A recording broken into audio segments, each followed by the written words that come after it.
professeur Villot de Sherbrooke. Cette invitation est faite au nom de l'IFRES. Madame Mérène me dit c'est l'occasion de vous dire quelques mots de l'IFRES, donc Institut pour la formation et la recherche en enseignement supérieur. Vous savez que l'université a créé cet institut il y a un peu plus d'1 an pour inciter notre institution à réfléchir à la formation que nous offrons à nos étudiants et à nous inciter, nous la communauté universitaire, à développer des recherches dans le domaine, d'une part au sein de notre université, mais au sein de notre académie et en nous mettant à la disposition du pôle Mozan.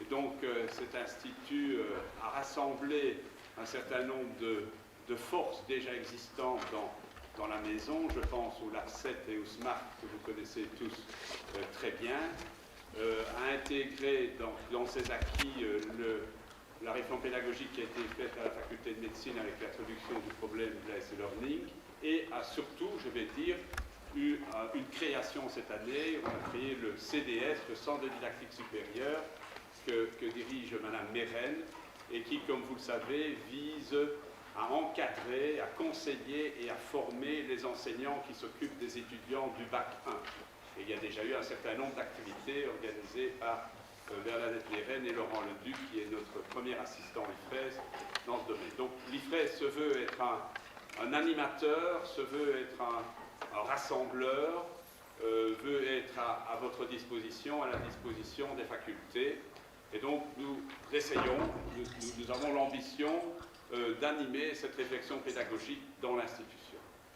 Alors, nous avons demain une petite réunion de l'IFRES à Colonster à propos de la désignation d'un chargé de cours.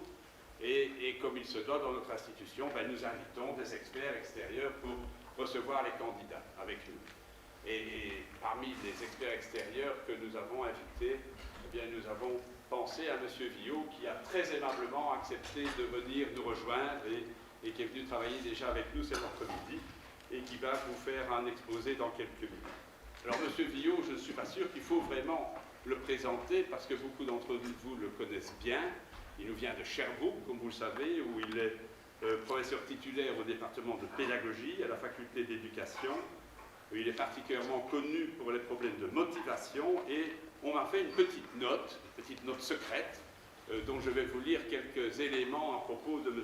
Villot. On me dit que M. Villot est un théoricien, il écrit des livres, mais il dit toujours que quand il a une réflexion et quand il écrit des livres, il doit aller voir ce que les prédécesseurs ont fait et il a retenu un conseil qu'un collègue lui a donné un jour en Californie. Si vous voulez faire du nouveau, relisez les vieux livres. Je pense que c'est un conseil que nous devons tous suivre, bien sûr. M. Villot est un producteur de savoir et comme on le sait, il a en particulier étudié les caractéristiques motivationnelles des étudiants en ingénierie, où il a rapporté ça entre autres à un congrès à Marrakech récemment. Il est un praticien, ce n'est pas uniquement un théoricien et un rédacteur de livres et de publications, il est un enseignant et dans son enseignement, il essaie de pratiquer, bien entendu, ses réflexions. Alors, M. Villot est déjà venu à plusieurs reprises en Belgique et l'on me dit, je n'y étais pas moi personnellement, que vous êtes venu en 2004 à Bruxelles, à un congrès des chercheurs en éducation et la phrase est « Vous avez enthousiasmé une salle comble ».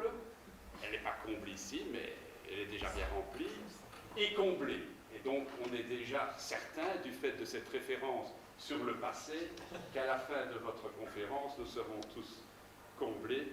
Et on me dit aussi que M. Villot a une grande caractéristique. D'une part, il est extrêmement compétent, mais par ailleurs, il est extrêmement modeste, donc il ne va pas proclamer son discours, il va certainement plutôt vous le présenter pour vous combler. Voilà, vous, monsieur.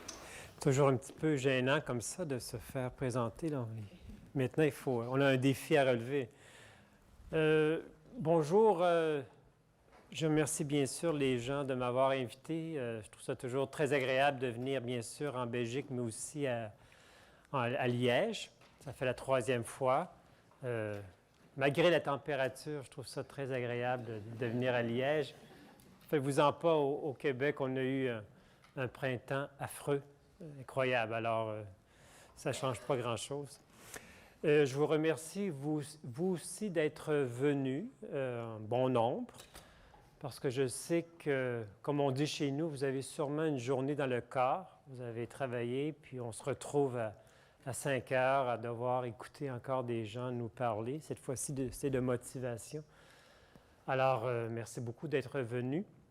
On pensait avec les gens, l'organisation, on pensait à peu près à 60 minutes. Moi, ça me convient, mais ce que j'aimerais, c'est peut-être prendre sur les 60 minutes, prendre 45, maximum 50 minutes, et de se laisser entre nous tous pour partager un bon 10 minutes.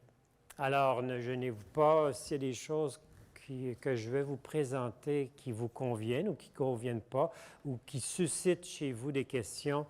Pardonnez-moi, il va y avoir du temps à la fin pour qu'on puisse échanger, répondre à vos questions. Voilà. Alors, le titre, c'est « La motivation des étudiants à l'université, mieux comprendre pour mieux agir ». Justement, j'en parlais à certains d'entre vous cet après-midi. Je pense que lorsqu'on doit agir, on doit bien comprendre les choses. Et les gens qui sont dans le monde médical, avant de prescrire des médicaments, ils passent toujours à une étape de diagnostic. Alors moi, je pense que nous qui devons, je pense que la plupart d'entre vous, vous intervenez, soit en petits groupes ou devant des étudiants. Moi, je pense que lorsqu'on fait face à des problèmes, et vous allez voir que la motivation, c'est devenu, au fil du temps, c'est devenu un problème même à l'université. Lorsqu'on fait face à des problèmes, je pense que prendre le temps de bien comprendre avant d'agir, c'est essentiel, c'est une condition essentielle. Alors, ce que nous allons faire, si je suis capable de me... Oui. Ce que nous allons faire durant les 45-50 minutes ensemble, c'est d'abord mieux cerner la problématique de la motivation des étudiants à l'université. On va essayer de faire... Je vais vous proposer des choses, je vais vous proposer des hypothèses, et c'est là-dessus que j'aimerais vous entendre lorsque vous aurez la parole.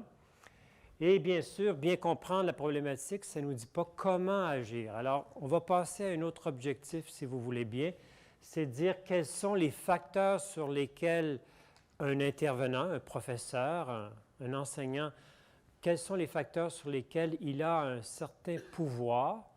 Et parmi ces facteurs-là, vous allez voir, on va cibler un facteur en particulier et nous allons le travailler, puis on va voir comment est-ce qu'on peut aménager ce facteur pour le rendre, entre guillemets, motivant ou pour susciter la motivation des étudiants.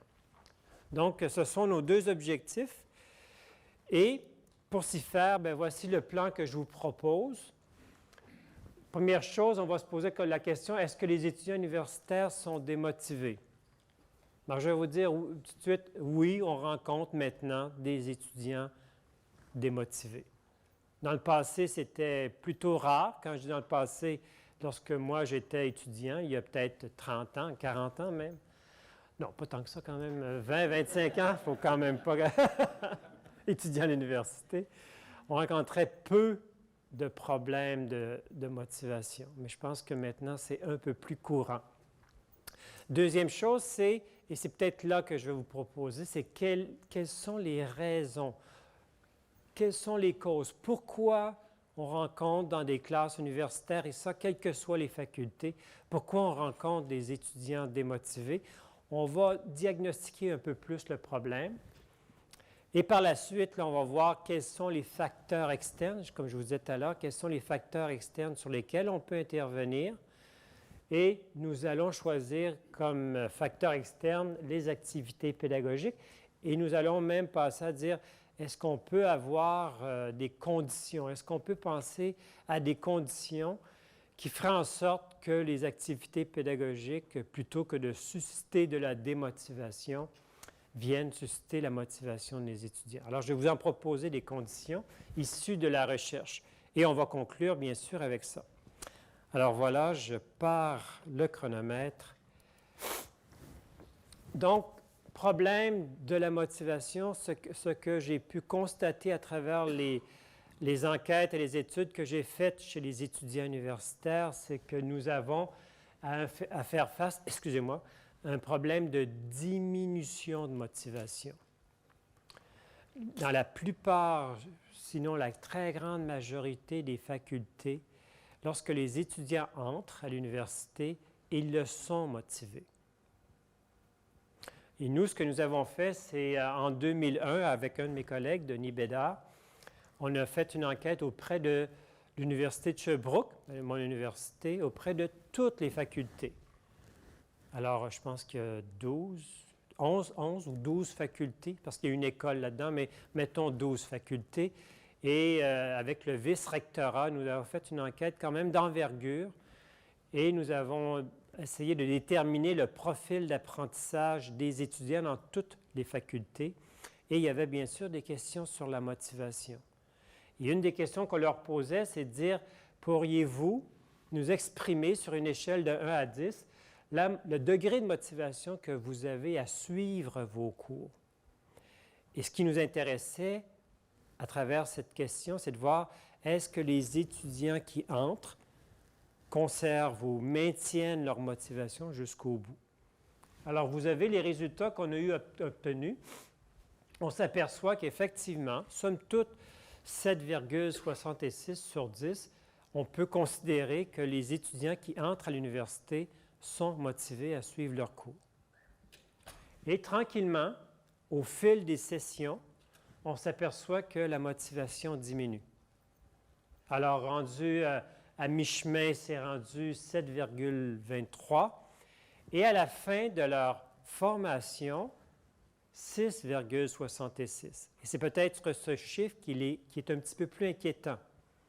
Comment ça se fait qu'au fil du temps, la motivation de nos étudiants diminue? Alors, on fait une première enquête et après, ce que nous avons fait, c'est qu'on a continué notre exploration et cette fois-ci, j'ai eu la chance d'aller dans une autre université, l'Université de Montréal, et d'aller faire une enquête, sensiblement les mêmes objectifs, déterminer le profil des étudiants, et cette fois-ci dans une faculté de génie seulement. On a reposé la même question, et les gens avec qui je travaillais cette fois-là m'ont demandé, on leur a dit, est-ce qu'on pourrait même aller jusqu'à demander aux étudiants dans quelle mesure ils prennent plaisir à vivre à l'école polytechnique, à vivre dans la faculté? Est-ce qu'ils prennent un certain plaisir? Alors, on y a été, on a posé cette même question et on se retrouve avec des résultats qui sont ceux-ci. On constate que là aussi, il y a une démotivation des étudiants. Lorsqu'on leur pose la même question, motivation à suivre ses cours, on s'aperçoit tranquillement qu'au début, aucun crédit débutant, c'est parce que la collecte de données s'est faite au mois d'octobre. Alors, 6,99, encore là, somme toute, une assez bonne motivation de départ. Et au fil du temps, il y a une baisse. Et on se retrouve, pas à mi-chemin, mais un petit peu plus loin, avec 6,33 de motivation. Ça baisse. Oups, il y a quand même une petite courbe à la fin, sentant peut-être que la formation on a tranquillement terminé, on a une augmentation de la motivation. Mais nous, ce qu'on a trouvé intéressant dans cette enquête, c'est que lorsqu'on leur demande « Est-ce que vous prenez plaisir à aller étudier, à aller vivre à l'école de génie? » Et là, on s'aperçoit qu'il y a quand même une baisse encore là plus importante. Et on se constate qu'effectivement, lorsqu'ils seront rendus à 60, 90 degrés, ça veut dire la troisième année à peu près, c'est 4 ans la formation en génie là, au Québec. On s'aperçoit que vraiment, un bon nombre d'entre eux, quasi 1 sur 2, ne retrouvent plus, j'ai plus aucun plaisir, mais n'a plus plaisir à se lever le matin et aller étudier à l'école de génie. Donc, ça nous amenait à nous dire qu'en fin de compte, le problème, c'est quoi? Ce n'est pas un problème comme vous savez, au secondaire, en tout cas chez nous au Québec, les enseignants qui enseignent au secondaire, eux, dès le départ, ils rencontrent des problèmes de motivation chez les élèves. Les élèves, quand ils arrivent au secondaire, sont démotivés. Et lorsqu'on travaille avec eux, ils nous disent comment peut-on augmenter la motivation de nos élèves. Alors moi, je pense que la problématique se trouve de façon différente à l'université. Ce n'est pas de dire comment augmenter la motivation des élèves ou des étudiants, mais surtout comment maintenir la motivation des étudiants. Alors ça, pour nous, c'était important. Et pour mieux savoir comment maintenir, j'utilise un modèle qui m'est proche, qui m'est cher, puis ça fait quand même 20 ans que je travaille avec ce modèle. Et à travers mes études, j'essaie de voir quelle est la dynamique motivationnelle de l'étudiant ou de l'élève qui a à apprendre, ou un élève qui a à faire face à des activités pédagogiques que les enseignants leur offrent. Alors, selon l'état de la recherche, et puis entre autres celle que j'ai menée, il y aurait 3 sources importantes de motivation ou de démotivation. Il y en a d'autres raisons, mais ces 3 perceptions seraient les plus importantes. Et lorsqu'on parle de perception, c'est vraiment une perception, c'est très subjectif. Moi, je peux trouver Céline Dion pas très bonne, puis vous à côté, formidable. On a des perceptions différentes. C'est un jugement très subjectif, mais on sait que les perceptions que les gens ont, ça les amène à avoir des comportements X, Y, Z. Donc, c'est très important, surtout en motivation, d'examiner la perception qu'ont les gens face à ce qu'on leur présente. Alors, dans un milieu scolaire, ce sont bien sûr des activités pédagogiques. Alors, ces 3 perceptions ou ces 3 sources de motivation, c'est perception de la valeur. Les étudiants à l'université comme au secondaire, lorsqu'on leur demande de faire des choses, inconsciemment dans certains cas, mais ils vont dire « Est-ce que c'est important ce que le professeur me demande de faire? » Et souvent, les étudiants sont portés à dire « Mais pourquoi je ferais ça? Voulez-vous bien me dire pourquoi le prof nous demande de faire telle chose? » Alors, des étudiants qui se posent cette question-là, c'est des étudiants qui doutent de la valeur de ce que le prof leur propose. Et à l'université, c'est beaucoup en termes d'utilité.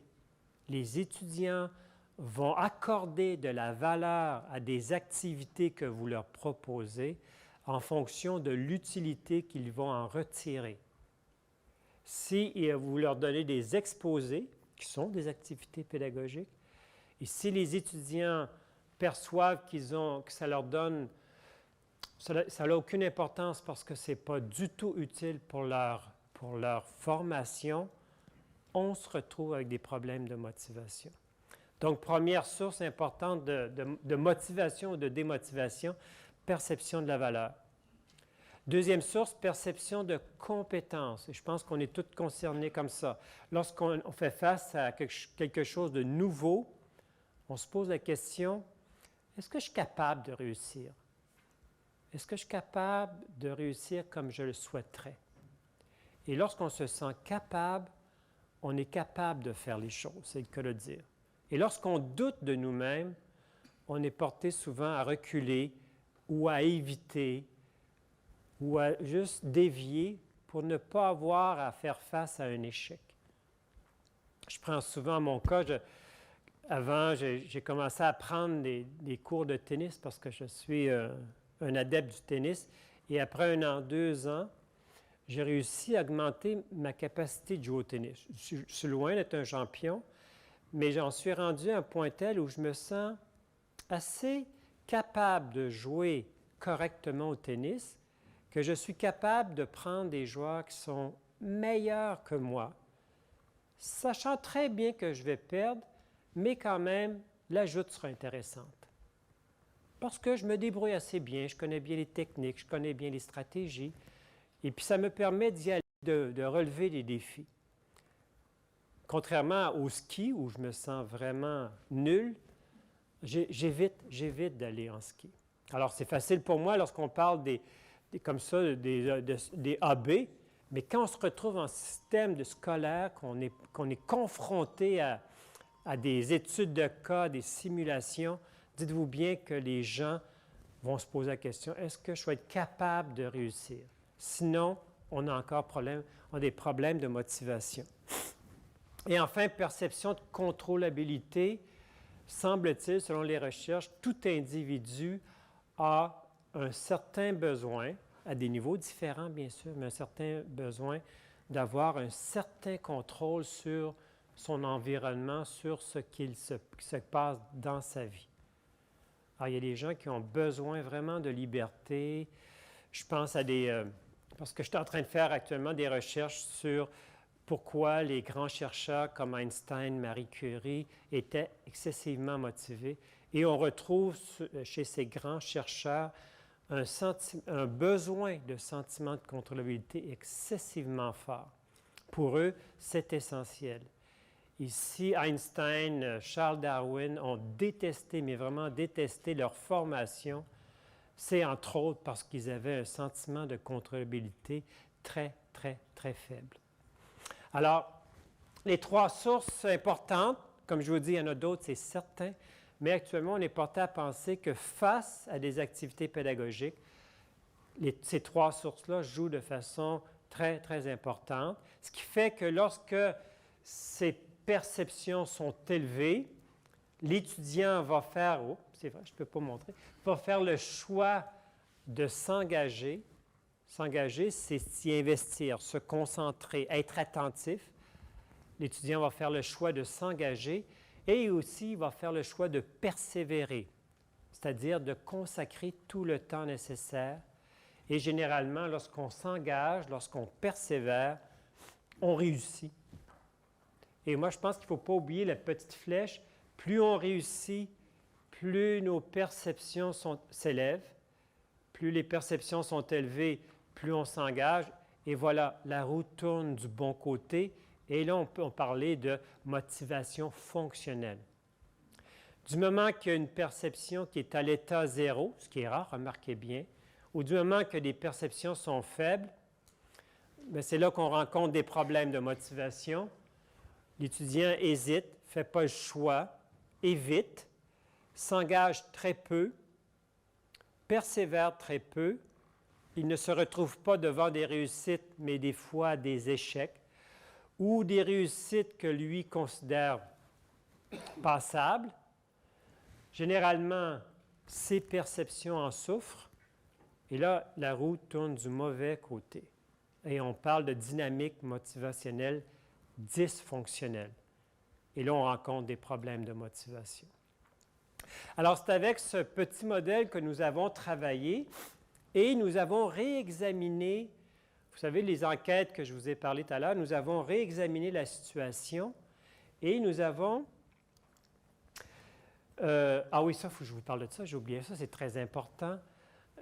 On a commencé à cerner, il y a des chercheurs, entre autres aux États-Unis, en Angleterre et en Australie, qui ont commencé à dire, c'est bien beau de parler de dynamique motivationnelle, comme je viens de vous parler, mais la dynamique motivationnelle, c'est à l'intérieur de l'étudiant. Ça se passe entre ses 2 oreilles. Alors moi, professeur, si je veux intervenir chez les étudiants, quelles sont mes portes d'entrée pour intervenir chez l'étudiant, pour essayer d'augmenter, de susciter sa motivation, c'est-à-dire les 3 perceptions dont on vient de parler. Alors, les 4 facteurs qui sont les plus importants, les 4 facteurs qu'on appelle relatifs à la classe, parce que ce sont des facteurs sur lesquels les profs ont un bon contrôle, les 4 facteurs qui, selon l'état de la recherche, seraient les plus importants à considérer sont les activités pédagogiques, donc toutes les activités qu'on propose à nos étudiants. Lorsqu'on parle d'activités pédagogiques, on parle très souvent des exposés, mais il y en a d'autres activités. Il y a l'approche par projet, l'approche par problème, les simulations, les études de cas. Je sais que c'est très populaire dans les facultés de commerce, dans les facultés de droit aussi. Alors, il y a une foule d'activités pédagogiques qu'on peut proposer à nos étudiants. Alors, ces activités pédagogiques-là, on va se centrer sur ça tout à l'heure. Ce sont vraiment, pour nous, le premier facteur très important à considérer. C'est une des portes d'entrée pour influencer la motivation des étudiants, une des portes d'entrée les plus importantes. Le deuxième facteur, la deuxième porte d'entrée, ce sont les pratiques évaluatives. Et là, je pense que je ne vous apprends rien à quel point l'évaluation, c'est incroyable à quel point nos institutions scolaires, même au primaire, au secondaire, à l'université, il existe une atmosphère évaluative très, très forte. Il y en a qui vont dire pour le bien, il y en a qui vont dire pour le mal, mais je ne suis pas un expert de l'évaluation, mais je sais que ça joue énormément sur la motivation de vos étudiants, de mes étudiants. Lorsque moi, je me retrouve devant mes étudiants qui m'écoutent et puis quelqu'un qui lève sa main, « Monsieur Viau, est-ce que ça compte ce que vous dites? » Tout ce qui est en tête, c'est l'examen qui s'en vient. Et lorsque je lui dis oui, tout le monde prend son stylo, ses notes, cherche ses notes, ça y est, c'est parti. Alors, les gens vivent dans la pédagogie de la réussite à certains égards. Lorsque ça compte, je suis attentif. Si vous me dites non, ça ne compte pas, mais c'est bon pour votre apprentissage, mais on pense à d'autres choses. Donc, il existe vraiment une atmosphère évaluative, et moi, je pense que c'est incontournable, je veux bien, mais est-ce que nos pratiques évaluatives sont favorables à la motivation? Je pense que c'est une question qu'on peut se poser. Donc, deuxième facteur externe, deuxième porte d'entrée, si vous voulez, les pratiques évaluatives des profs. Troisième, le professeur lui-même. Et ça, encore là, je pense que je ne vous apprends rien à quel point la relation qu'il y a entre les enseignants et leurs étudiants, la relation interpersonnelle, la façon que les profs traitent leurs étudiants, la façon de rentrer en contact avec eux, la propre motivation des professeurs. On rencontre ça à l'université, des professeurs qui sont démotivés à enseigner. Moi, même dans une faculté d'éducation, il y a de mes collègues qui disent « Ah, ça m'ennuie, moi, enseigner, c'est incroyable. » Ils sont à l'université pour faire de la recherche. Point. Alors, en tout cas, moi, je pense qu'on a un problème, là. Alors, moi, je pense que les profs, et certains, ils l'ont parfaitement. Hein. Moi, j'ai rencontré des profs qui avaient un charisme incroyable. Et déjà, ces gens-là attiraient du monde. Et, bon, ce n'est pas donné à tout le monde. Il existe des techniques encore là. Il existe des façons de rentrer en contact avec nos étudiants. On les connaît. L'état de la recherche est assez bien documenté à ce sujet.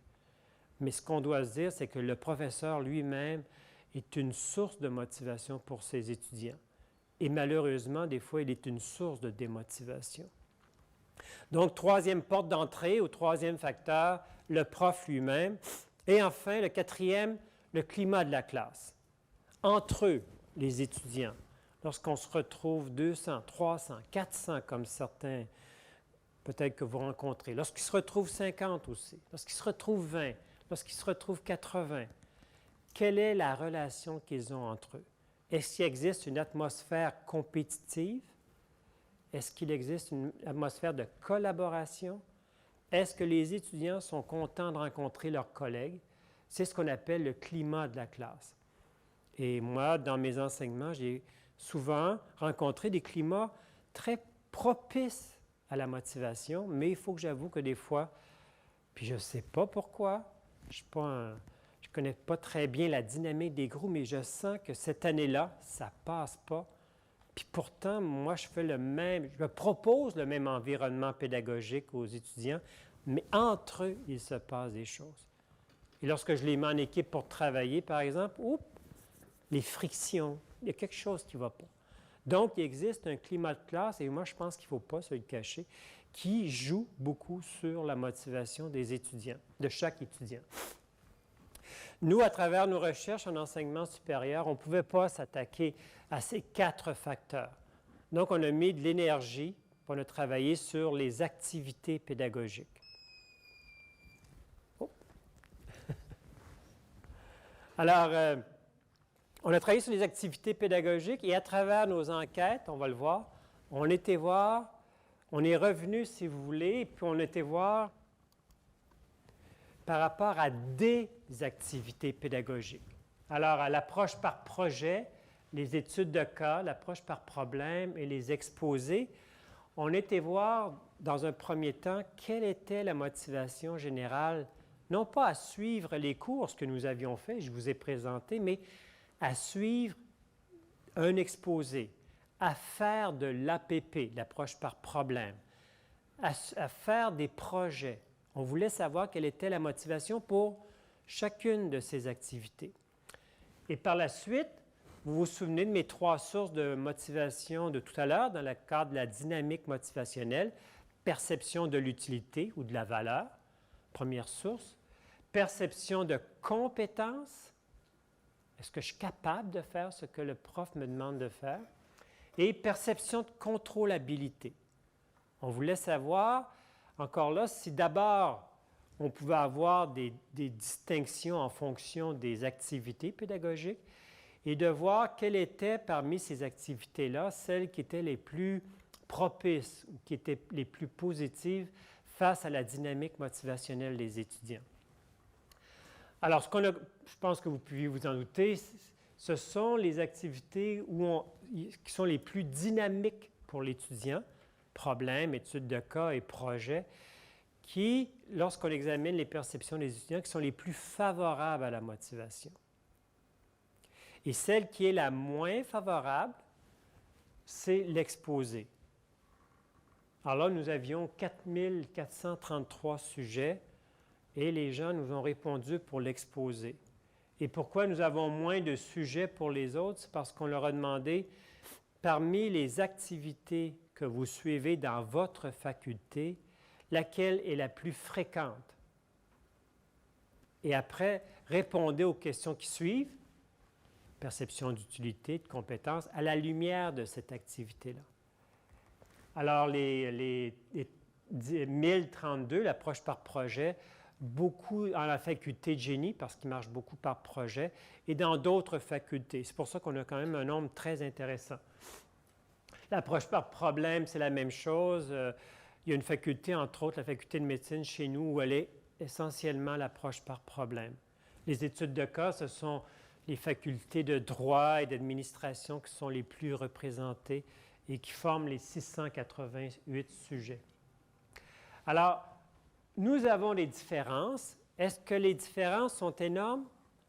Pas beaucoup, mais assez pour qu'on puisse voir qu'il existe d'une part, dans la tête des étudiants, une différence entre les différentes, c'est que le dire, activités pédagogiques, et que parmi les activités pédagogiques, celle qui est la plus positive, toujours aux yeux des étudiants, bien sûr, c'est l'approche par projet. Et celle qui est la moins positive, toujours aux yeux des étudiants, bien sûr, ce sont les exposés. Alors ça, on a trouvé ça intéressant. On a été voir ça. Puis là, on s'est dit, mais dans les facultés professionnelles, parce que là-dedans, c'était toutes les facultés, on s'est dit dans les facultés professionnelles, et quand on parle de facultés professionnelles, on parle d'ingénierie, on parle de médecine, on parle de droit, et nous, les facultés d'éducation, ce sont des facultés où nous avons comme mandat de former les enseignants, mais tous les enseignants, à partir du primaire jusqu'au secondaire, c'est le mandat des facultés d'éducation dans les universités québécoises. Alors, on a été chercher la faculté d'éducation et on voulait savoir si des étudiants qui se destinent à une profession avaient, somme toute, les mêmes perceptions face aux mêmes activités.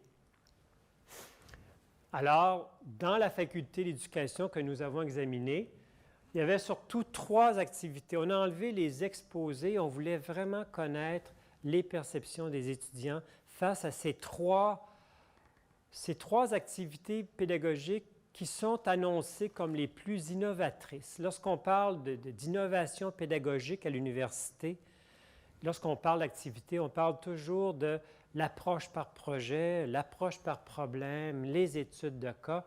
Alors, on voulait savoir quelle était vraiment la perception de nos étudiants face à ces 3 activités-là.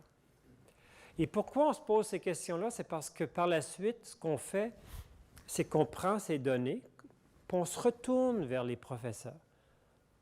Alors, des professeurs qui sont plus ou moins sûrs ou assurés que s'ils changent de pédagogie, ça va amener une motivation. Bien, avec ces données-là, on est capable d'essayer le plus possible de leur dire, regardez, si effectivement vous faites des projets, vous allez constater que vos étudiants, la motivation va augmenter. C'est un peu le but de ce genre de recherche-là. Et cette fois-ci, dans cette faculté professionnelle, qui était l'éducation dans notre cas, on s'aperçoit que l'approche par projet est vraiment l'approche la plus positive aux yeux toujours de nos étudiants. Alors que ce soit l'utilité, que ce soit la compétence, contrôlabilité, pas les pourcentages, mais les moyennes sont très élevées. Perception de compétence, on s'aperçoit que vraiment les étudiants se sentent compétents à réussir, somme toute, quelle que soit l'activité qu'on leur propose. Mais lorsqu'on regarde l'utilité et lorsqu'on regarde la contrôlabilité, on s'aperçoit qu'elles sont statistiquement significatives, dans le sens qu'il y a une différence vraiment statistique entre les chiffres. Alors ça, on a trouvé intéressant. On s'est aperçu que là, on commençait à avoir une piste. Et ce que nous avons fait, et c'est le dernier tableau que je vous présente, ce que nous avons fait après, c'est on était voir la faculté de génie, l'école de génie. Et eux, on a modifié un petit peu les choses. Et on a pris, attendez voir, 2, 4, 6 types d'activités pédagogiques. Et on voulait savoir si les étudiants étaient capables de faire la différence entre l'utilité d'une activité pédagogique pour la compréhension de la matière et l'utilité pédagogique de la même pour sa carrière, pour sa profession future. Alors, on leur a demandé dans quelle mesure, par exemple, les exposés du professeur vous sont utiles pour vous, futurs ingénieurs, pour que vous deveniez un bon ingénieur. Après, on lui a dit dans quelle mesure les exposés, donc la même chose, vous sont utiles pour vraiment arriver à bien comprendre la matière. Et ce qu'on a trouvé intéressant, c'est les étudiants font vraiment la différence entre les deux. Et de 2, les étudiants s'aperçoivent que pour eux, ils ont une perception très différente compte tenu de ce que nous leur demandons. Par exemple, les exposés, somme toute, pour comprendre la matière, aux yeux des étudiants, ça leur est utile. Et lorsqu'on leur dit, mais oui, mais pour ta future profession, oh là, ça change. Ils s'aperçoivent que les exposés n'ont plus le même impact. Alors, ça baisse à 6,11. Et ce qui est intéressant, c'est que plus on va, prenez la colonne de droite, plus le pourcentage augmente et plus il baisse du côté de l'utilité pour la compréhension de la matière. Ce qui veut dire ça que ce qui leur est utile pour leur future profession n'est vraiment pas nécessairement la même chose qui leur est utile pour la compréhension de la matière. Alors ça, on est rendu à ce point où on est rendu l'automne prochain. On retourne voir les profs, puis on va leur dire, qu'est-ce que vous pensez de ça? Qu'est-ce que vous devez favoriser? Alors, on n'aura pas le temps de rentrer dans les détails, mais encore là, ça aussi, c'est très significatif au plan statistique, là, la différence. Donc, ces petites recherches-là nous ont démontré, comme je disais tout à l'heure, à quel point les étudiants ont une perception très différente des activités pédagogiques qu'on leur présente. Et on s'aperçoit qu'il y a des activités pédagogiques qui sont plus favorables pour la motivation des étudiants, alors qu'il y a des activités pédagogiques qui sont beaucoup moins favorables. Alors, le temps passe, il me reste peut-être 5-6 minutes. Maintenant, on a dit, OK, alors quelles sont les conditions que les activités pédagogiques, on parle toujours des activités, quelles sont les conditions que les activités pédagogiques devraient respecter pour effectivement favoriser la motivation des étudiants. Je vous en donne, je pense que ça va être 6. Je vais vous en donner 6. Mais il y a une chose que j'ai oublié de vous dire, c'est que j'ai préparé un petit texte qui sera sur le site Internet, que les gens connaissent, je crois. Alors, dès demain, je pense. Alors, ceux qui trouvent que je vais un petit peu vite à travers mes diapos, vous aurez un texte d'à peu près 6-7 pages là, qui résume bien la conférence que je suis en train de donner. J'ai oublié de le dire, j'aurais dû le dire au tout début, mais je l'ai oublié. Donc, première condition, quel est l'ingrédient actif qu'une activité pédagogique devrait contenir pour favoriser la motivation des étudiants? La signifiance. Il faut que les activités soient signifiantes. Et pour ce faire, on a un terme qu'on appelle l'authenticité d'une activité pédagogique. Est-ce que l'activité pédagogique que je propose à mon étudiant sera sensiblement le même type d'activité qu'il retrouvera lorsqu'il se retrouvera sur le marché du travail? J'ai déjà travaillé, avant de travailler à l'université, je travaillais avec des professeurs du secondaire, entre autres des professeurs de français. Et vous savez, ces grands cahiers d'exercices de français, peut-être que vous avez eu à travailler avec ça lorsque vous étiez étudiant, vous aussi, mais ça a quasiment des centaines de pages où on doit faire des exercices de conjugaison. Et avec ces professeurs-là, je me dis, est-ce que ces activités, ces exercices, est-ce que vous trouvez que c'est authentique? Est-ce que vous trouvez que les gens qui vont se retrouver par la suite dans la vie courante à devoir écrire des textes, est-ce que vous trouvez qu'ils devront faire ça? Alors moi, je pense que le degré d'authenticité d'une activité, c'est une chose qu'on doit considérer. Et lorsqu'on regarde comme l'approche par problème ou les simulations ou les études de cas ou les projets, on s'aperçoit que ce type d'activité pédagogique-là rencontre très, très bien cette condition. D'autres types d'activités, moins, mais quand même. Donc, première condition, donner du sens. Il faut que les étudiants perçoivent du sens à l'activité pédagogique qu'on leur propose. Deuxième, il faut qu'ils s'engagent, dans le sens qu'il faut qu'ils utilisent tout leur potentiel cognitif. Moi, j'ai déjà vu des étudiants dire « les cours magistraux sont ennuyants parce qu'on a ce manque à accumuler, se souvenir. On n'a pas d'effort intellectuel à faire. » Alors qu'encore là, il y a d'autres activités pédagogiques où les étudiants doivent vraiment donner tout ce qu'ils peuvent. Et quand on dit tout ce qu'ils peuvent, c'est vraiment utiliser, par exemple, des stratégies d'apprentissage de haut niveau. Pas seulement mémoriser, mais comprendre, faire des liens, eux-mêmes faire des analogies et faire travailler cognitivement nos étudiants. Moi, je pense que c'est une des conditions importantes. On pourrait penser l'inverse en disant, ben oui, mais tout ce qu'ils veulent, c'est simplement mémoriser. Non, je pense qu'il faut vraiment provoquer le questionnement cognitif. Donc, deuxième condition. Troisième condition, le défi. Il faut mettre au défi nos étudiants à travers les activités pédagogiques.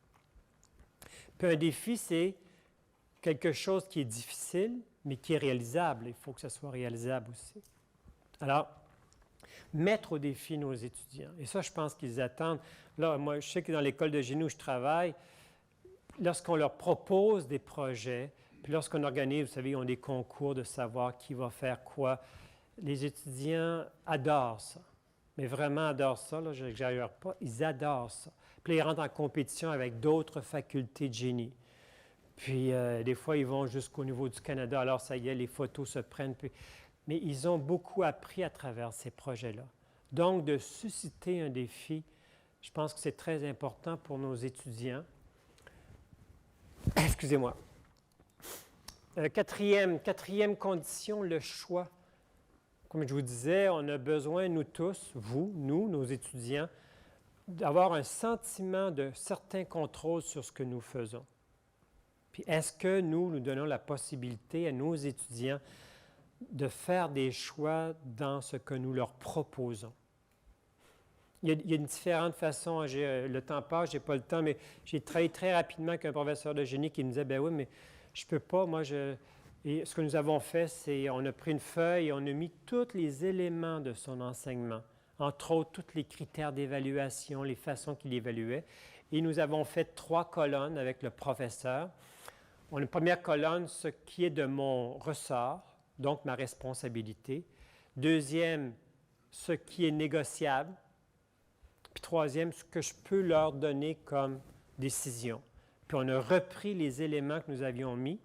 Et après, on a vu qu'effectivement, il y a des choses que lui considérait qu'il était de son ressort, alors qu'il y avait une série d'éléments qu'il pouvait facilement déléguer aux étudiants. Et pourquoi leur déléguer? C'est tout simplement pour leur donner le choix, perception de contrôlabilité. Enfin, la diversité. Moi, je pense que les étudiants, et peut-être même nous, on s'ennuie lorsqu'on fait toujours la même chose.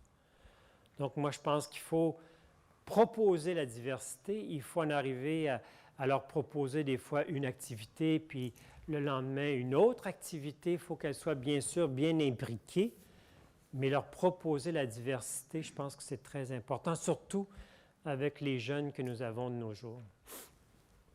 Voilà. Il n'y en a pas d'autre, mais sur le site Internet, dans le texte que vous pouvez aller chercher, on se retrouve encore avec 2, 3 autres conditions, mais qui sont moins importantes que celles dont je viens de vous parler. Conclusion. On termine avec ça, après je vous laisse la parole. Qu'est-ce qu'il faut retenir de tout ça? Ça fait peut-être 40-45 minutes qu'on parle de motivation. Première chose, le problème de la motivation, et je suis parti avec ça au tout début, c'est un problème de maintien. Notre défi à nous, c'est de dire comment on peut maintenir la motivation des étudiants, en considérant qu'elle est, somme toute, élevée lorsqu'ils arrivent à l'université. Donc, c'est un problème, contrairement à d'autres niveaux scolaires, c'est un problème de maintien. Deuxième chose, et ça, je trouve que c'est très important. Vous ne pouvez pas, si vous êtes des profs, vous ne pouvez pas être motivé à la place de vos élèves. Vous ne pouvez pas apprendre pour eux. Des fois, on souhaiterait, des fois, on ne peut pas ouvrir le cerveau de nos étudiants et avec un tournevis, faire en sorte qu'ils aient motivés ou qu'ils apprennent. Impossible. Peut-être qu'un jour, on le sera, mais impossible de nos jours. Donc, ce qu'il faut se dire, c'est qu'on est là, comment est-ce qu'on peut faire pour lui aider à se motiver? Comment est-ce qu'on peut faire pour lui aider à apprendre? Un étudiant a une part des responsabilités. Moi, je suis contre le fait, lorsque les profs me disent « Ah, c'est moi qui est responsable de tout », c'est pas vrai. Tu as une part de responsabilité, mais l'étudiant aussi.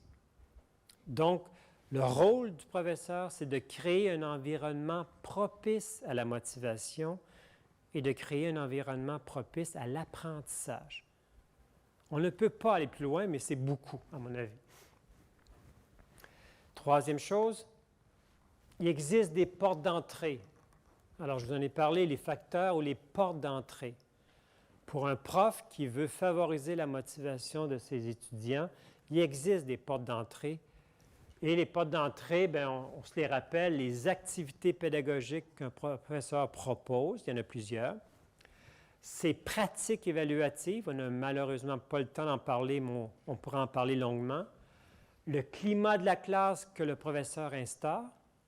Et en fin de compte, lui-même, en tant que personne, il a un rôle, il est un facteur, il est une porte d'entrée, si on peut dire, très, très importante pour la motivation de ses étudiants.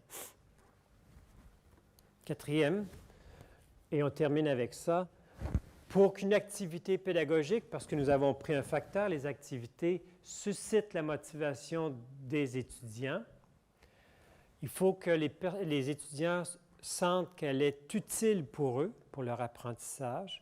Il faut que les étudiants sentent qu'ils sont compétents à la réussir, à l'accomplir. Et en fin de compte, il faut que les étudiants aient le sentiment d'avoir j'ai un certain contrôle sur ce qu'ils font.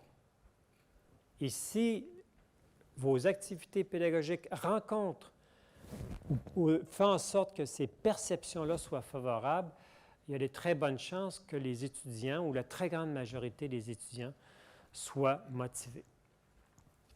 Voilà, je pense que c'est terminé pour moi. Il nous reste quelques minutes. J'ai débordé de quelques minutes, mais je pense qu'il nous reste assez de temps. J'aimerais ça vous entendre, j'aimerais ça avoir vos réactions. Merci.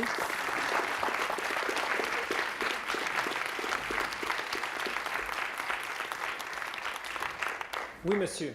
Est-ce que les étudiants qui ont été soumis à vos tests de motivation ont dû réussir un examen d'entrée pour accéder à l'université? Tous. Chez nous, ce n'est pas un examen d'entrée, mais il y a une sélection des dossiers. C'est-à-dire que, par exemple, à la faculté de médecine à l'Université de Sherbrooke, on reçoit peut-être 2000 demandes et il y en a 100 qui sont acceptées. Donc, il n'y a pas de test d'entrée, mais il y a une sélection faite du dossier, de tout le dossier de leur formation préalable. Le dossier est sur la formation préalable de Oui. pas sur ses motivations à entamer les études. Non. Je vous dirais malheureusement, mais non. C'est dire, est-ce que, nous, il y a une partie collégiale, mais quelles sont ses notes? Et ça fait partie des... c'est pas le seul critère, mais c'est le gros critère. Et la plupart des facultés, il y a une sélection à l'entrée. Oui. Dans les premiers dias que vous avez montrés, vous avez parlé de la démotivation de l'étudiant. Dans quelle mesure pourrait-on mettre ça en parallèle avec le fait que plus ils avancent dans leurs études, plus ils ont une certaine perception de ce qui est important pour eux dans un domaine spécialisé. Pour prendre un exemple en médecine vétérinaire, les étudiants qui se destinent à la pratique des chiens et des chats s'intéressent très peu à l'alimentation de la vache qui est donnée en 5e année. Et donc, est-ce que ça peut expliquer un facteur de démotivation, puisque quand on teste tous les cours ensemble, ils font peut-être un amalgame? Continue. J'ai un petit peu de difficulté à voir la nuance, mais... Donc, c'est quelque part, dans votre étude, vous dites que les étudiants sont motivés à suivre les cours en général, ouais. Peut-être parce qu'il y a beaucoup de cours qui leur semblent peu pertinents, parce qu'eux ont déjà choisi un domaine très spécialisé. Ouais. Uniquement les maladies du chat. La vache, ça ne nous intéresse pas. C'est vrai. Oui, c'est vrai. Mais oui, je pense que oui. Je pense que vous touchez un point important. La motivation, que ce soit au niveau secondaire ou universitaire, on peut l'avoir de façon générale à suivre les cours, tous les cours. Mais moi, mes préoccupations, comme vous avez pu constater, c'est de dire, généralement, ce qu'on voit, c'est des étudiants qui sont intéressés à certains cours, donc à les matières précises. Et moi, le modèle dont je vous ai parlé, c'est encore là plus micro. C'est les activités dans un cours, on s'aperçoit que la dynamique motivationnelle change. C'est-à-dire que face aux activités pédagogiques, la même personne ne se comportera pas de la même façon. Alors oui, moi je travaille au niveau micro et dans ce sens-là, je suis d'accord avec vous pour dire que, attention, les étudiants dans certains cours vont se révéler très motivés parce que ça y est, c'est exactement ce qu'ils visent comme formation, alors que dans d'autres, la vache, ils vont se sentir plus ou moins motivés parce que ils ne pensent pas qu'ils vont travailler avec des vaches, mais ils vont travailler avec des chats. Oui. Vous avez raison. Oui, il y a 3, 4. Alors, 1, 2, 3, 4. Je ne vous oublie pas. Oui. C'est une question qui a un certain rapport avec ce qui vient d'être posé. J'ai été frappé dans les dernières statistiques, le dernier tableau qui concernait les études de génie avec 900 étudiants et qui concernait la perception différentielle de l'utilité perçue des dispositifs pédagogiques pour la compréhension de la matière versus pour la profession. Alors, la question que je vous posais, c'est celle-ci. Est-ce que c'était des étudiants qui étaient en première année ou qui étaient peut-être en dernière année? Parce que j'ai l'impression qu'il y a tout de même que la différence entre les deux colonnes sont liées à une représentation anticipée de la profession. Par exemple, il est tout de même étonnant que pour les dispositifs travaux dirigés et laboratoires, apparaissent comme plus intéressants pour la profession pour la compréhension de la matière que pour la profession. Ouais. Ça paraît un peu étonnant, a priori. Ouais. Alors, au fond, ce qui serait intéressant, c'est d'avoir, ce serait une autre étude peut-être, avoir un lien entre la représentation des métiers dont on sait bien qu'elle est partielle, qu'elle est fragmentaire, parcellaire, et d'autre part, les scores fort intéressants que vous avez développés dans votre étude. Oui, je suis d'accord avec vous. Je trouve qu'on pourrait le faire, parce que nous les avons là, sur SPSS, là, on pourrait le faire dépendant des nombres de sessions. Là. Ça, on pourrait le faire. On ne l'a pas fait, mais on pourrait le faire. Par rapport aux travaux dirigés laboratoire, c'est surprenant. Et moi, je serais porté à questionner, mais qu'est-ce qu'ils font dans les travaux dirigés laboratoire pour trouver que c'est plus ou moins utile pour leur future profession? Qu'est-ce qu'on leur fait faire? Et là, je me retournerais vers les profs, leur dirais, est-ce que les laboratoires, ce sont des laboratoires qui visent la profession? Je me poserais des questions comme ça. Mais je suis d'accord avec toi, ça serait intéressant de voir s'il y a évolution à travers leurs sessions. Puis si effectivement, on se retrouverait sensiblement, mais ça me surprendrait, moi, qu'on se retrouverait avec les mêmes pourcentages. Mais ça serait intéressant. Très rapidement, j'ai 3 personnes en attente, mais... C'est un commentaire sur cette question-là. En étant dans une faculté de sciences appliquées, moi, la réponse là ne m'étonne pas du tout. Parce que les travaux dirigés, les labos, ils sont là pour faire comprendre des parties de la matière qui sont très complexes, où interviennent beaucoup de facteurs. Et par le labo, on leur fait comprendre comment interviennent les facteurs. Mais ils se rendent bien compte que ces labos, ils sont là essentiellement pour faire comprendre la spécificité de la matière. Et probablement dans la future profession, vu que la profession est très diverse, pour beaucoup d'entre eux, ça n'aura pas d'influence. Intéressant. Vous faites des labos sur les ondes. Avec les interactions entre les ondes, c'est un sujet très difficile, mais la plupart se disent, professionnellement, je ne m'occuperai jamais d'ondes. Monsieur, 1, 2, 3, puis on va à vous. Moi, j'ai une petite question par rapport au schéma de départ, donc je vois sur c'est la performance. Par rapport au tableau que vous avez présenté par la suite, vous avez relevé les indices de motivation par méthodologie. Alors moi, ce que j'aurais bien aimé savoir, c'est si vous les aviez croisés avec la performance.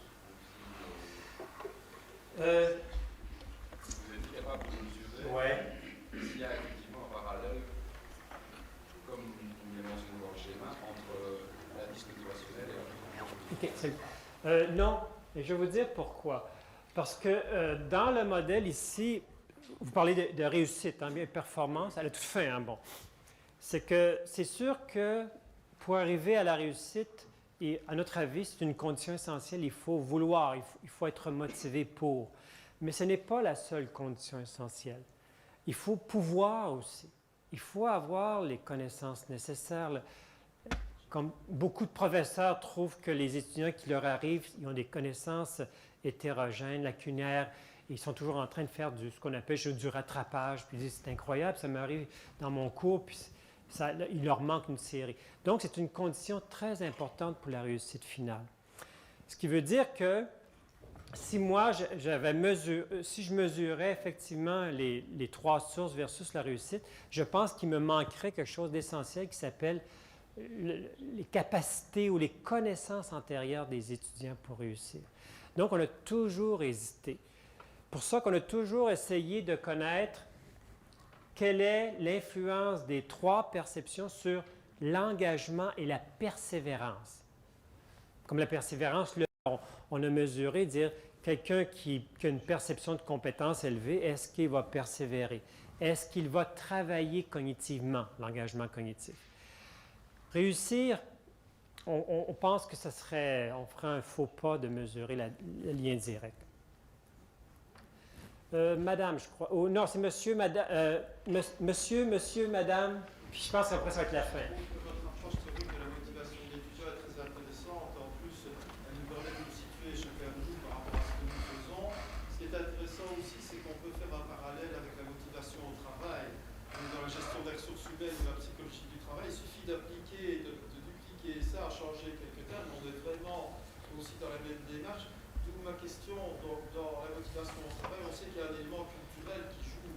Et pour faire bref, on ne motive pas de la même façon, peut-être en Amérique du Nord, en Europe, qu'en Afrique ou en Asie. Est-ce que vous avez pu analyser aussi cet aspect culturel, différence de culture, de pays? Est-ce qu'il peut y avoir des éléments de motivation qui sont différents? Alors, un deuxième élément plus concret aussi, c'est par rapport aux pratiques d'évaluation qui motivent les élèves. Est-ce que vous pouvez en dire un peu plus sur le type de pratique, le type d'approche évaluative, donc aspect culturel et pratique évaluative? Je vais au moins répondre à la première partie de votre question. Pas parce que je ne veux pas répondre à la deuxième partie, mais il se fait tard et puis il y a d'autres personnes. Mais première partie, est-ce qu'on peut penser que la dynamique motivationnelle à l'ouvrage serait sensiblement la même dynamique de l'étudiant? Je ne peux pas vous répondre parce que je me suis seulement intéressé à la dynamique de motivationnelle à l'apprentissage. Ceci dit, souvent quand je travaille avec les profs, puis on se retrouve avec un tel modèle, je me dis, est-ce que vous pensez qu'on peut l'appliquer à votre pratique, vous, prof? Et la plupart me disent, oui, assez bien. Et là, tout de suite, je leur pose la question, ceux qui sont, somme toute, démotivés, quelle est la perception qui est la plus faible à votre avis? Et je vous dis, la très, très grande majorité des profs vont dire perception de contrôlabilité. On a l'impression de plus en plus que dans nos facultés, ils disent pas on perd le contrôle, c'est un terme qui est trop vilain, mais on n'a plus de responsabilité. Il me semble qu'on reçoit de plus en plus, nous est parachuté par l'administration des consignes, des exigences. Les professeurs sentent, chez nous, probablement pas ici, mais ils sentent que de plus en plus, là, l'appareil administratif, il est lourd, puis ça ne passe pas. Alors ça, c'est une chose. Aussi, j'ai lu, mais ça, c'est vraiment la lecture. En Amérique, on avait un article, je ne pourrais pas vous donner la référence, malheureusement, mais la personne disait que les deux sources externes de motivation au travail, c'était la rémunération et la reconnaissance. Puis il disait, il disait à la compagnie, si la compagnie n'est pas capable de toujours constamment augmenter votre salaire, il faut travailler beaucoup la reconnaissance des gens. Et si vous ne payez plus et si vous ne reconnaissez plus aux gens qui travaillent pour vous, il y a des fortes chances que vous allez créer des problèmes de motivation. Mais j'ai lu ça comme ça, là, en passant. L'autre thème, motivation, évaluation, je vous avouerai que si on part là-dedans, on n'a pas. Ça ne vous fait rien, je vais passer aux autres personnes et si on a du temps, j'y reviens. Mais c'est un très beau sujet. Attendez, je vous ai toujours... je pense que c'est monsieur. Mais de plus en plus de capacité à apprendre par eux-mêmes et dès lors qu'ils soient de moins en moins motivés à suivre les cours. Vous faites une différence, une nuance que je trouve très intéressante et très pertinente aussi. On peut être motivé à réussir comme on peut être motivé à apprendre. D'ailleurs, de vos collègues en médecine, là, oui, qui travaillent, qui fait cette nuance-là dans ses travaux. Je trouve ça très intéressant. Donc, pour votre première partie d'intervention, je vous suis à 100%. Maintenant, est-ce qu'effectivement, plus le temps passe, les étudiants transforment leur motivation à la réussite en motivation à l'apprentissage? Peut-être dans certaines facultés, peut-être dans certains contextes, mais ce n'est pas évident.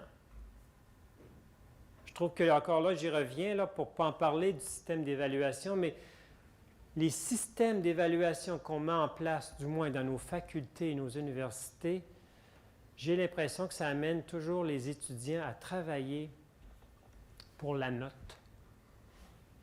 Vous savez, je travaille dans une autre école de génie, pas la même où j'ai travaillé, fait l'enquête, et il y a certains professeurs qui utilisent, je ne sais pas s'il y en a qui connaissent ça, mais la courbe normale pour les notes. Alors, ils prennent tous les résultats, puis là, ils vont avec la courbe normale. Ça veut dire ça que vous allez me dire c'est rare, mais c'est possible que vous pouvez avoir 80% et que vous ayez un échec. Parce que tous les autres ont plus que 80%.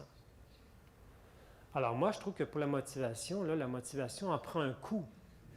Parce que l'étudiant peut dire, mais j'ai réussi 80% des objectifs que vous m'avez donnés et vous me donnez un échec. Ça crée des problèmes de motivation. Alors tout ça pour dire que Moi, je souhaiterais que les étudiants entrent à l'université avec des motivations à réussir ou des motivations à avoir leur diplôme et que cette motivation se transforme en motivation d'apprentissage. J'applaudis. Mais je ne suis pas sûr qu'on a un contexte favorable à cette transformation. Je ne suis pas sûr. Même au niveau des, ce que vous appelez ici des masters, je pense au niveau des maîtrises, il y a encore une forte compétition. On a vu dans les facultés de génie chez nous des étudiants aller cacher les volumes dans les bibliothèques, vous savez, des livres réservés, puis les examens s'en viennent, puis l'étudiant qui disent, bien, le livre qui a été réservé n'est plus là. Et là, tous les libraires, pas les libraires, mais les bibliothécaires se mettent à la recherche, puis les livres sont cachés.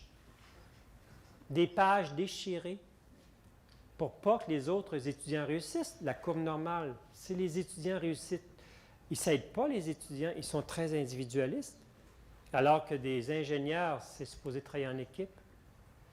Là, je vous parle du mauvais côté de l'évaluation, ce n'est pas toujours comme ça, mais tout simplement pour vous dire que oui, votre distinction, je suis à 100% d'accord. Quant à penser que plus ça va, plus les étudiants sont motivés à apprendre, je le souhaite, mais j'en doute. Bon, où je suis rendu? Madame et monsieur après, oui. Moi, je suis anglaise et j'ai fait ma licence à l'autre université. Et là, je peux dire que je n'ai presque pas eu de cours. C'était un apprentissage que j'ai dû faire par moi-même avec beaucoup d'outils pédagogiques. Et ma motivation, ainsi que ceux dans mon groupe, est allée de plus en plus fort. Et quand j'ai terminé, j'avais beaucoup plus de motivation que j'avais au départ. Je voulais quand même signaler quelque chose, et ici je ne critique pas la Belgique parce que j'y travaille, je ne vais pas cracher dans la soupe. Mais la première chose qu'on m'a dit quand on s'est réunis à Bruxelles, on était des gens de toute nationalité, you can do it. Et je pense qu'en Belgique, en général, quand les premiers candidats, le premier bac se trouve, on n'a pas ce discours. On a plutôt le discours d'échec. Regardez à gauche, regardez à droite, tous les gens à côté de vous ne seront peut-être plus là, vous ne serez plus là. Et je pense que si on part dans l'enseignement avec cette idée-là, nos étudiants ont cette idée-là dans leur tête.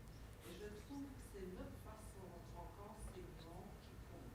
Si on est positif et qu'on leur dit qu'ils peuvent le faire et qu'on leur donne les outils pour qu'ils puissent le faire, moi je crois que chacun d'entre nous, on a la capacité de réussir. Mais ça dépend comment on présente les choses. Ouais. Je serais en grande partie d'accord avec vous. Il faut aussi regarder le contexte. Je disais à monsieur que nous, au Canada, au Québec, tout au moins, il y a une sélection des étudiants à l'entrée. Il y a une sélection. Ça veut dire que nous, l'université, l'été, on regarde tous les dossiers, puis on dit à un étudiant, malheureusement, tu n'es pas accepté, et heureusement, toi, tu l'es.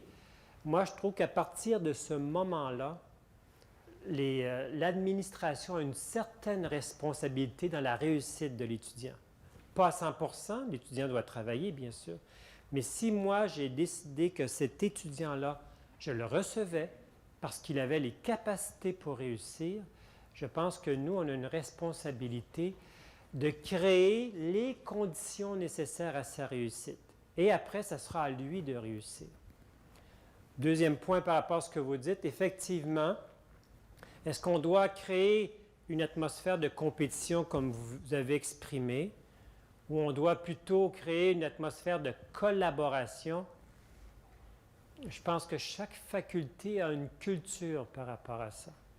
Et peut-être que même un pays comme la Belgique ou la France ou l'Allemagne a une culture par rapport à qui doit réussir à l'université. Moi, pour revenir à ce que vous dites, dans une des facultés où j'ai travaillé, c'était un professeur, il appelait ça sa théorie du coup de poing. Il disait, moi, je frappe très, très fort au début. Les étudiants qui se relèvent après, ce sont mes meilleurs. Alors, ces examens étaient très durs. Il disait ça, regardez à côté.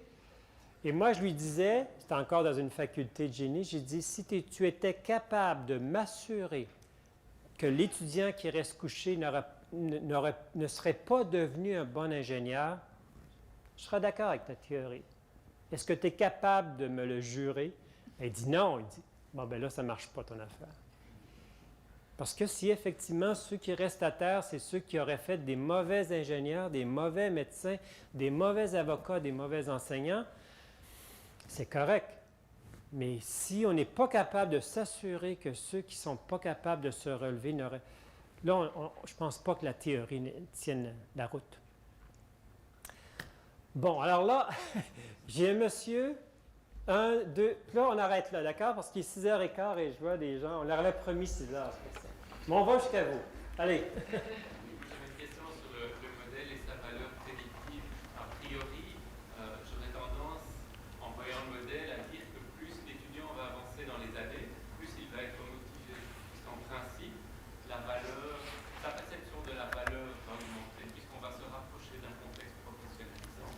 Hein, le médecin, par exemple, en première année, il fait des maths, de la chimie, de la physique, mais rien de tout ce qui a un lien avec la médecine. Normalement, sa perception de sa compétence devrait grandir, puisqu'il a réussi pas mal d'examens pour arriver jusque-là. Et sa perception de la contrôlabilité dans notre système, en tout cas, devrait grandir aussi, parce qu'on va de beaucoup de cours, etc., vers des séminaires, des stages, des mémoires, etc. Or, dans les résultats que vous nous avez montrés, si je vous ai bien compris, on voit que la motivation s'étiole au fil des ans. J'aurais voulu savoir comment vous réconciliez le modèle avec Ouais. Nous aussi, on pensait la même chose que vous. Et bien, j'y reviens. Moi, il y a plusieurs raisons. Hein. Il peut y avoir aussi l'effet d'essoufflement. Après 4 ans, la 3e année, il peut y avoir un effet d'essoufflement. Il y a aussi des raisons très personnelles. Ceux qui travaillent dans les services aux étudiants savent de quoi je parle. Des étudiants qui ont des problèmes personnels, des fois médicaux, matrimoniaux, où ça peut amener une démotivation. Mais moi, ce que je travaille, c'est de dire des raisons sur lesquelles les professeurs ont un certain pouvoir, un certain contrôle. Et je sais que les activités pédagogiques, j'y reviens, c'est un facteur qui peut être déterminant pour la démotivation de pas tous les étudiants, mais de certains étudiants. Et pour moi, j'y reviens. Quels sont les fameux facteurs externes sur lesquels un enseignant dans sa classe a un certain contrôle? Et comment peut-il faire en sorte que ces facteurs-là soient favorables à la motivation? Est-ce que ça veut dire qu'après, tous ces étudiants seront motivés? Non, parce qu'il y aura d'autres facteurs externes sur lesquels il peut faire très peu. Puis c'est d'autres acteurs à l'université de jouer, des gens au service aux étudiants. Tout le monde doit être une communauté. Hein. L'université, c'est une grande communauté. Alors moi, j'expliquerai ça comme ça. Pratiques évaluatives, activités pédagogiques peuvent être, pas seulement, mais peuvent être des raisons. Et c'est là-dessus que moi, quand je travaille avec des profs, c'est là-dessus qu'on travaille. Monsieur, et on a une dernière intervention, oui. En fait, le problème de la démotivation, en Belgique, nous sommes touchés tout encore davantage l'enseignement secondaire que l'enseignement supérieur. Et j'aurais voulu avoir votre opinion sur l'analyse que vous venez de faire. Est-ce qu'elle est transposable au secondaire? Il m'apparaît que oui, en étant plutôt versus secondaire, mais enfin, je vais avoir, si c'est possible, votre opinion. Oui. C'est vrai que je n'ai pas ça, pour ça que j'ai regardé mon ordinateur, mais je ne l'ai pas. C'est parce qu'on a examiné aussi, ce que je vous ai montré, c'est les 4 facteurs relatifs à la classe qui influent sur la dynamique motivationnelle. Puis j'en parlais, c'est les facteurs sur lesquels un enseignant a un certain contrôle, et c'est pour ça que moi je travaille sur ces facteurs-là. Mais lorsqu'on regarde l'ensemble des facteurs qui peuvent agir sur la dynamique motivationnelle des étudiants, et lorsqu'on pense au secondaire et au primaire, on s'aperçoit qu'il y a des facteurs relatifs à la famille qui ont beaucoup de poids. Alors là, puis il y a eu des recherches américaines des gens travaillent là-dessus. Quels sont parmi l'environnement familial idéal pour un étudiant au secondaire? L'environnement où ça cause problème. Ils ont été même jusqu'à examiner les valeurs religieuses de certaines communautés aux États-Unis. est-ce que ça vient favoriser, défavoriser leur motivation en classe? Donc, tout un créneau de facteurs relatifs à la famille qui sont importants. Et un autre créneau, c'est un facteur relatif à la société. On constate qu'effectivement, il y a des éléments de la société, et peut-être que ça aussi à l'université, qui jouent. Je prends par exemple le taux de chômage. À un moment donné, il y a quelques années, ça s'est replacé considérablement chez nous, mais il y a quelques années, peut-être qu'il y a une décennie, où il y avait un très fort taux de chômage, et on a vu que ça avait une influence sur la motivation des élèves. Les élèves disaient, qu'est-ce que ça me donne de faire mon cours secondaire? De toute façon, il n'y a pas d'ouvrage. Ils allaient vite à la conclusion, mais bon, c'est la conclusion qu'ils donnaient. Il y a ça aussi, il y a tout le phénomène aussi, l'environnement, ça c'est plus les sociologues, je ne suis pas un sociologue, mais l'environnement médiatique ou technologique dans lequel le jeune au secondaire vit de nos jours. Comme par exemple tous les fameux jeux électroniques. Ça c'est intéressant, ces recherches-là, il n'y en a pas beaucoup, mais il y a des gens qui prétendent qu'il y a un fort décalage entre la classe et l'environnement médiatique du jeune. Alors, pour se divertir, il est entouré d'un... Tout va très vite. On regarde la télévision, les images passent à un rythme effarant. La musique, le fameux zapping, on n'aime pas, on zappe. Et lorsqu'il se retrouve en classe, il est complètement dans un autre monde. Tout se passe très lentement. On lui demande d'être silencieux, d'enlever ses écouteurs. Et ce contraste-là est tellement fort, selon ces sociologues, que c'est là que ça crée de la démotivation. Alors que dans mon temps, moi, ça bougeait plus à l'école que chez nous, mais là, c'est l'inverse, je pense.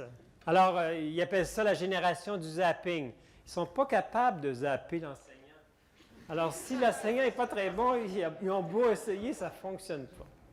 Mais je ne peux pas vous en dire plus, mais il y a d'autres types de facteurs, ça c'est évident. Et au secondaire, l'influence externe à la classe, elle est plus forte, semble-t-il, que lorsqu'on se retrouve à l'université. On y va pour une dernière intervention. Oui. Tout d'abord, je voudrais vous remercier pour votre intervention. C'est toujours un plaisir de vous entendre parler de la motivation et de communiquer vraiment cette motivation à tout le monde. Une brève intervention. Est-ce que vous ne pensez pas qu'il y a un décalage entre les aspirations des jeunes qui viennent se former à l'université ou peut-être dans d'autres études supérieures, parce qu'en Belgique, il y a plusieurs filières de formation, et ces jeunes qui souhaitent apprendre un métier, qui souhaitent s'engager dans la vie, et finalement les objectifs d'une formation qui, notamment à l'université, met l'accent sur la formation scientifique et théorique plutôt que sur l'acquisition de savoir-faire et de compétences. Et forcément, le jeune qui au début de ses études se dit il faut bien passer par là, va découvrir qu'au fur et à mesure des années, ça dépend naturellement d'une filière à l'autre, mais on reste très fort au niveau théorique et dans la haute science, puisque c'est quand même ça l'objectif de l'université, et forcément, lui ne se retrouve pas nécessairement dans les enseignements qu'on lui donne, parce que son objectif, c'est peut-être d'apprendre un métier, parce que ce qu'on va lui demander quelques mois après, c'est d'être performant. Oui. Donc, est-ce que c'est pas aussi un facteur de démotivation? Moi, je traduirais ça de cette façon-ci, c'est que ce que l'étudiant vient chercher, il est déçu parce que ce n'est pas ce que l'institution universitaire lui offre. Dans le sens que l'étudiant qui entre puis qui s'attend à être ingénieur, il y a peut-être une image de l'ingénierie qui n'est peut-être pas la bonne, d'une part, puis deuxièmement, la formation pour y arriver n'est peut-être pas le type de démarche que lui pensait qu'il allait suivre. Ça, effectivement, là, je suis d'accord avec vous qu'il y a un décalage. Vous semblez dire dans votre discours que les universités devraient être plus pratiques ou... pour moi, j'hésite beaucoup. Plus je réfléchis là-dessus, plus je trouve que on devrait peut-être envoyer... Ça dépend du mandat de l'université, mais on devrait peut-être envoyer un message plus clair à ceux qui rentrent. Plutôt que de leur donner un rêve ou une illusion, leur dire, écoutez, la théorie, c'est fondamental. que ce soit pour un médecin, pour un ingénieur, quelqu'un qui ne maîtrise pas les bases théoriques, ça ne sera jamais un bon ingénieur, un bon avocat, un bon enseignant. Et souvent, j'ai l'impression qu'on ne prend pas le temps de donner l'heure juste à nos étudiants. On les rend tout de suite dans un cours, puis on est toujours pressé par le temps. Je ne suis pas capable de passer ma matière. Oui, mais je n'ai pas le temps, j'ai ma matière, puis j'ai ma matière, j'ai ma matière, mais tout cet enrobage qui est fondamental pour la motivation, je trouve que la plupart de nos universités, du moins au Québec, je ne connais pas la situation ici, mais nous, les profs, on ne se donne pas cette responsabilité de montrer aux étudiants ce qu'est la profession, les sacrifices qu'ils auront à faire et les raisons, les pourquoi, entre autres, de la théorie. On ne prend pas le temps. C'est comme si c'est pas de notre responsabilité, c'est de la sienne, et puis moi, j'ai seulement que ma matière à communiquer, un point, c'est tout, puis de toute façon, je n'ai pas le temps de faire d'autres choses. Tout ça pour vous dire que moi, je pense que les universités devraient dire, mais qu'est-ce qu'on est en tant qu'institution dans une société? Et deuxièmement, de dire, il faut absolument que moi, mes étudiants que je reçois, ils puissent avoir le plus possible, bien sûr, l'heure juste sur ce que je peux leur donner et ce que je veux leur donner. Et puis que si par hasard ils abandonnent par la suite, ils auront eu l'heure juste.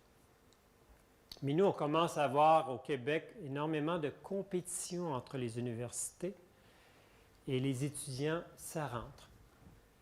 Et puis, les décideurs ont de plus en plus de difficultés à faire cette fameuse sélection qu'on a toujours faite. On a dit, bon, ben, est-ce que tu serais prêt à accepter une dizaine d'étudiants? On n'est pas trop sûr, mais... Puis c'est toujours, on invoque la chance au coureur, on ne sait jamais. Puis c'est vrai que ce n'est pas bête comme argument, mais c'est nous, les profs, qui recevons non pas 50, 100 étudiants, mais là, ça se gonfle.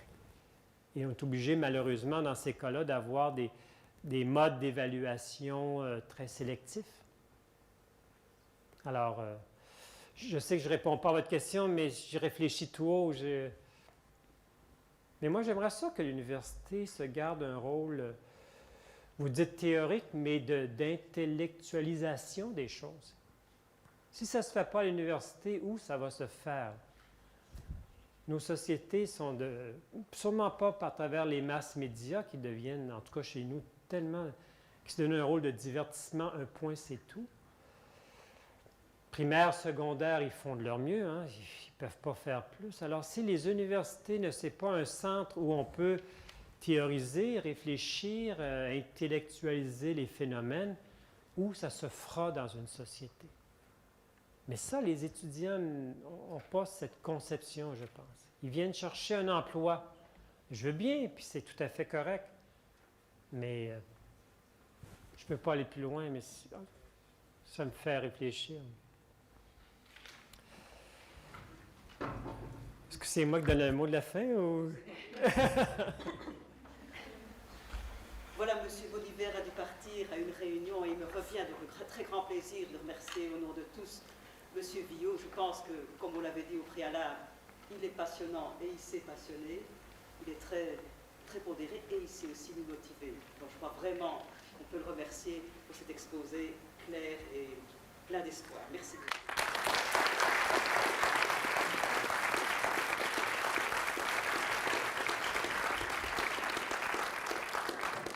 Alors, si vous voulez, parce que moi c'est un livre, depuis que je l'ai découvert, que je ne suis pas son éditeur, mais c'est debout que la maison d'édition. Mais M. Villot a publié à plusieurs reprises un ouvrage qui s'appelle « La motivation en contexte scolaire ». Vraiment, pour quelqu'un qui n'est pas pédagogue, mais qui veut entrer dans la logique de la motivation, c'est un ouvrage formidable. Je vous le conseille vivement. Et nous mettrons donc demain, mardi, demain on n'est pas... Oui, demain, on est pris, c'est vrai. Donc, nous mettrons mardi sur le site de l'IFRES, donc qui est un site du ULG ACBE, nous mettrons donc l'intégrale de sa conférence sous forme d'un texte. Hein, c'est ce que M. Villot nous a donné. Voilà. Merci. Je vous remercie énormément. Je vous souhaite un bon été. D'ailleurs, le soleil est revenu. Alors, je vous le souhaite pour les mois à venir. Au revoir.